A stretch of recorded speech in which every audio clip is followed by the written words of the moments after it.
7월 3일 큐티 방송입니다. 기도로 시작합니다. 찬양과 영광을 받으시기에 합당하신 하나님, 오늘도 말씀 앞에 서게 하시니 감사합니다. 바쁜 일상 가운데서도 말씀 앞에 나아왔사오니 말씀을 묵상하는 가운데 말씀의 유익과 은혜에 깊이 젖어들게 하여 주시옵소서. 오늘 말씀 속에서도 주님이 주시는 은혜와 결단이 가득하기를 원하오며 예수님의 이름으로 기도합니다. 아멘. 오늘 말씀은 사도행전 2장 1절로 13절입니다.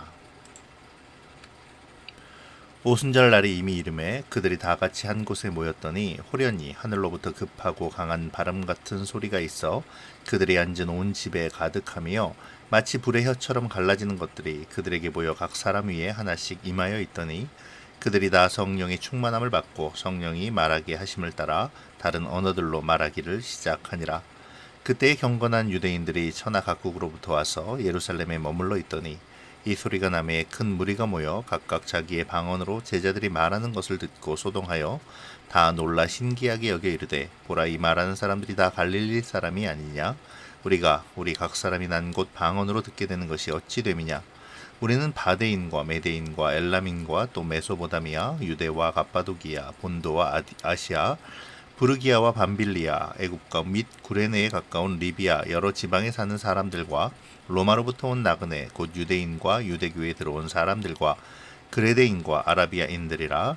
우리가 다 우리의 각 언어로 하나님의 큰 일을 말함을 듣는도다 하고 다 놀라며 당황하여 서로 이르되 이 어찌 된 일이냐 하며 또 어떤 이들은 조롱하여 이르되 그들이 새 술에 취하였다 하더라. 아멘. 부활하신 예수님께서는 자신이 택한 제자들에게 나타나셔서 하나님 나라에 대하여 가르치시면서 약 40일 동안을 함께 지내셨습니다. 하지만 예수님의 승천으로 제자들은 육신의 몸을 입으셨던 예수님과는 더 이상 교제를 나눌 수 없게 되었죠. 그 후로부터 약 10일이 지나고 6월절로부터 50일째가 되는 날, 곧 오순절에 예루살렘에 있던 제자들에게 놀라운 일이 일어납니다. 세례 요한이 증거하고 예수님께서도 말씀하셨던 성령으로 세례를 받는 사건, 곧 오순절의 성령 강림의 사건이 일어난 것이죠. 사실 이 사건은 오래전부터 구약의 선지자들을 통하여 예언된 것이기도 합니다. 사도행전 1장 8절에서 예수님은 오직 성령이 너희에게 임하시면 너희가 권능을 받고 예루살렘과 온 유다와 사마리아와 땅끝까지 이르러 내 증인이 되리라 라고 말씀하셨죠. 이 말씀에 대한 성취가 오늘의 본문입니다. 그리고 앞으로의 사도행전의 이야기가 되죠. 즉 예수님의 제자들이 그리고 오늘의 성도들이 성령의 충만을 받고 예수의 증인들이 되어서 복음을 전하는 역사의 이야기가 이어지는 것입니다. 또한 이 성령 강림의 사건은 예수님께서 성령을 보내심으로 메시아이시며 주가 되심을 확실히 증명하는 사건이기도 하죠. 구약에서 추수한 보리의 처음 것을 바치는 절기인 초실절이 돌아왔습니다. 이 절기는 칠칠절이라고도 불리웠죠. 이 유대인의 명절은 6월절 이후 첫 안식일로부터 7주가 지난 다음 날, 즉 50일째 되는 날에 지키는 절기라 하여 오순절이라고도 불렸습니다. 그리고 오순절은 출애굽하고 50일이 지난 후 모세가 시내산에서 하나님으로부터 십계명을 받은 절기이기도 합니다. 이 오순절이 마침내 이르렀을 때, 그리고 예수님의 제자들이 모두 함께 한 곳에 모여 있을 때 약속된 성령께서 강림하신 것입니다. 그날에도 역시 11사도를 비롯한 120명의 사람들은 여전히 그곳에 모여서 기도에 전념하고 있었습니다.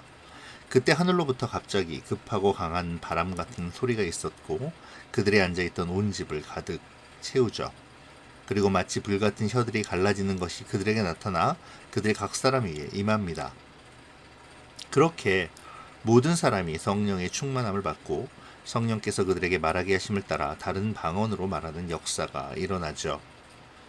누가는 성령 강림의 사건을 설명하면서 하늘로부터 갑자기 급하고 강하게 그리고 마치 불같은 혀라는 표현으로 그날에 일어난 현상이 매우 이례적이면서도 설명하기가 쉽지 않은 신비로운 사건임을 묘사하고 있습니다. 바람 같은 소리와 불 같은 혀들이 갈라지는 것으로 비유된 것은 구약의 하나님께서 역사하심 내지는 현현의 경우를 떠올리게 하는데요. 말하자면 성령의 이 땅에 오심이 초월적인 신적인 기원을 가지고 있음을 나타내는 것이죠.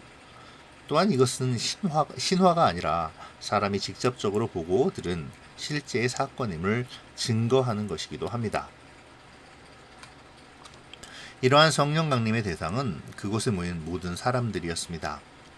본문은 그곳에 있었던 사도들 뿐 아니라 다른 예수의 제자들이 모두 다 예외 없이 성령으로 충만케 되었음을 1절에서 다같이라는 단어를 통해, 그리고 2절에서는 온 집이라는 단어로, 그리고 3절은 각 사람, 4절은 저희가 다라는 이러한 표현들을 사용함으로 강조합니다.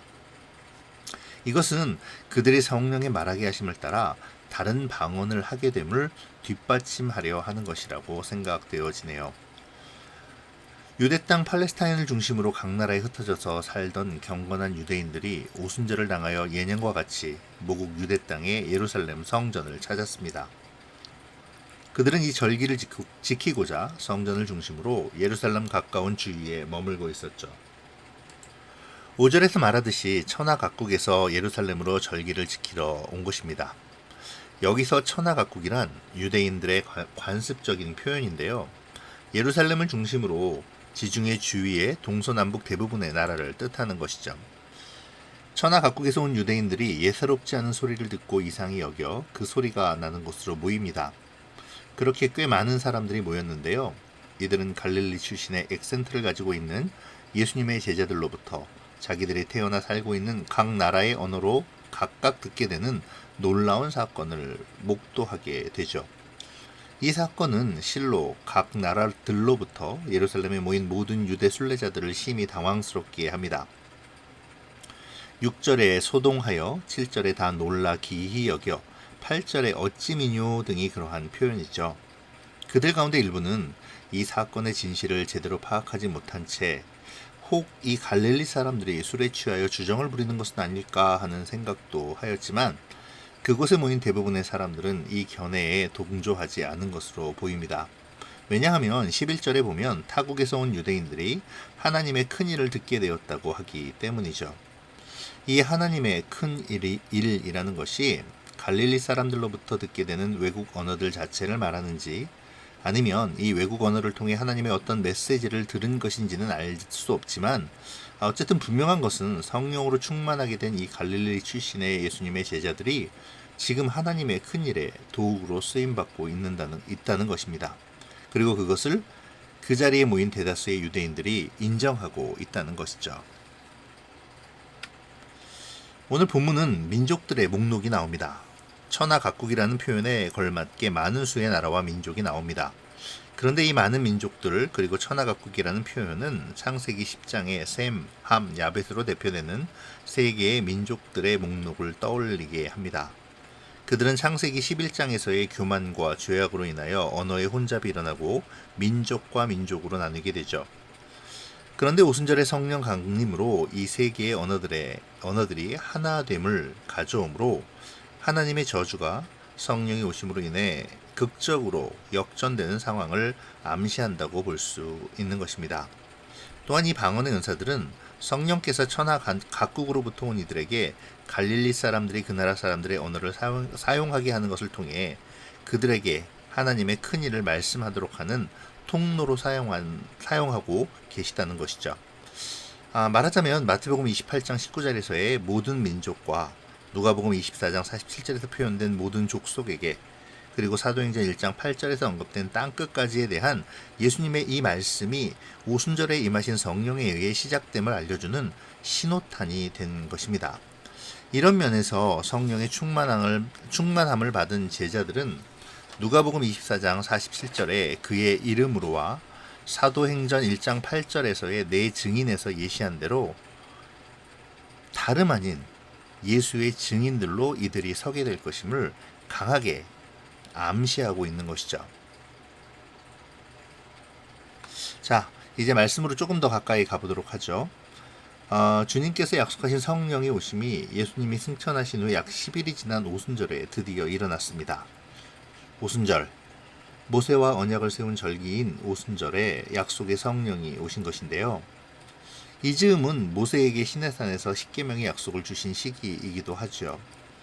아브라함과 맺은 언약을 모세를 통해 갱신한 하나님께서는 다시 오순절 그 시기에 성령을 보내셔 새로운 언약의 갱신을 하신다고 해도 과언이 아닐 것입니다.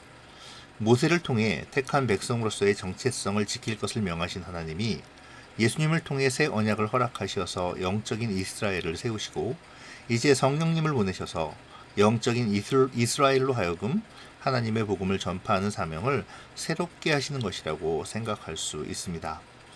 그러니 오순절의 성령 강림의 역사를 읽고 묵상하는 우리는 우리의 사명을 발견할 수 있어야 하는 것이죠.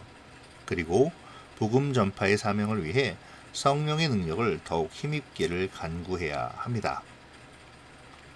오늘 성령님을 통해 맺기를 원하시는 나를 향한 주님의 약속이 무엇인지 한번 생각해 보시면 좋겠습니다. 성령 강림의 증거로 그곳에 모인 모든 사람들이 각 나라의 방언으로 말하기 시작했죠.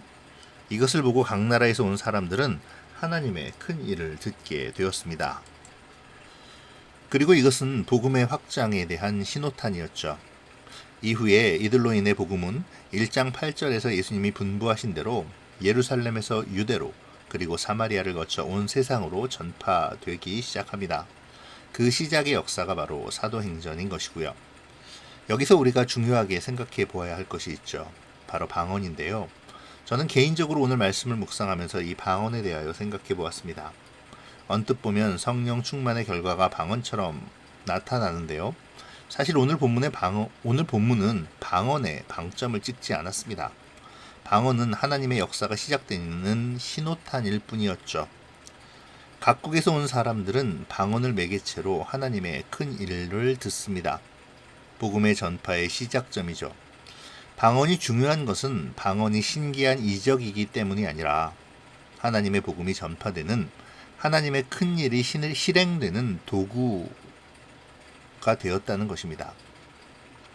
우리가 기도하며 신비한 체험을 하고 남들이 듣지 못하는 왠지 모를 거룩하지만 알아듣지 못하는 말을 하는 것만이 방언은 아닐 것입니다.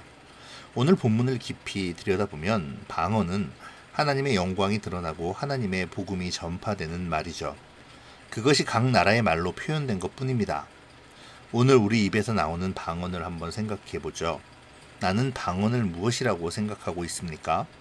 무언가 남에게 보여지고 내 믿음이 이 정도야 하는 과시나 아니면 나는 못하는데 저 사람은 하네 하는 부러움 속에 시기와 질투 어린 시선으로 바라보게 되는 그런 특별한 은사로 생각하고 있습니까? 예, 물론 방언은 특별한 은사입니다. 그리고 특별한 은사여야 합니다. 저는 이 방언이 특별한 은사여야 하는 이유가 다른 신비한 외형 때문이 아니라 하나님을 전하는 도구, 복음 전파의 말이기에 그러하다고 또 그러해야 한다고 생각합니다. 그런 의미에서 나의 오늘의 말을 생각해 보시죠. 나의 오늘의 말은 하나님을 전하는 하나님의 큰 일을 말하는 복음을 전파하는 놀라운 방언입니까? 하나님의 영광을 드러내지 않는 방언은 오늘 본문에서의 어떤 이들의 말대로 어쩌면 술 취한 말에 불과할지도 모릅니다. 사도 바울의 말처럼 울리는 징과 꽹과리의 소리가 될 수도 있죠. 오늘 나는 주님을 전하며 하나님의 영광을 드러내는 말과 행동을 하고 있습니까? 방언을 통하여 흩어졌던 하나님의 백성들이 다시 하나가 되는 것처럼 나의 말과 행동을 통해 우리의 공동체가 하나가 되어지고 있나요? 우리의 입에서 나오는 모든 말이 하나님을 증거하며 영광을 드러내는 천국의 방언이 되어지기를 소망합니다. 기도하겠습니다. 좋으신 하나님, 오늘도 묵상의 시간을 허락하여 주심을 감사드립니다. 오늘 말씀을 통해 한 곳에 모여 기도함의 중요성을 알게 도와주시고 하나님께서 성령을 통해 갱신하시는 언약을 발견하여 주님의 복음을 전하는 영적 이스라엘로의 합당한 삶을 살아가게 하여 주시옵소서. 나의 입술에서 주님의 영광이 드러나기를 소원합니다. 나의 입에서 하나님의 큰 일, 곧 복음의 전파가 시작되게 도와주시옵소서. 제자들과 주의 사람들이 성령의 충만함을 받고 훌륭한 복음 전도자의 삶을 살아간 것처럼 성령의 충만함으로 주의 복음을 전하며 주님께 쓰임받는 우리가 되도록 인도하여 주시기를 원합니다. 감사를 드리며 예수님의 이름으로 기도합니다. 아멘.